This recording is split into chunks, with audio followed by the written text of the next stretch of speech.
Mheshimiwa Senator, wacha nichukue nafasi hii tena niseme kwamba pole, na nikianza kusema pole niseme kwamba Mama Teresia ambaye alikuwa ni mama yako na ndugu zako ambao wengine nimeona, kuna yule the last born rafiki yangu sana ameenda, nimemuona hapo. Pole. Nataka kusema kwamba mama rafiki wangu wa karibu sana.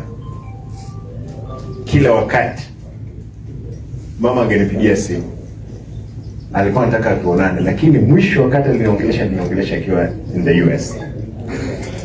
Kaambia mama, unarudi lini? Anambia nikirudi nataka nikuje kukuona, tusalimiane.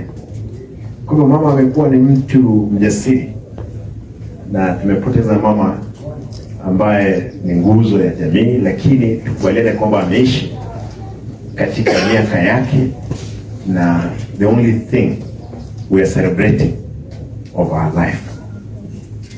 Kwa hivyo mimi ningesema ile ulikuwa umesema, Senate tutakapoteremka chini, wacha jamii isherekee maisha ya Mama Teresia.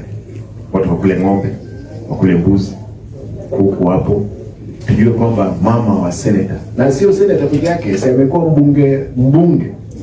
mbunge wa Kitutu yote, chini na juu na chini. Kwa hivyo wakati huo mimi nataka niseme kama gavana, nitawauliza nyote ambao mtakaokuja, heshima idumishwe, tuhakikishe kwamba mama amezikwa kwa heshima.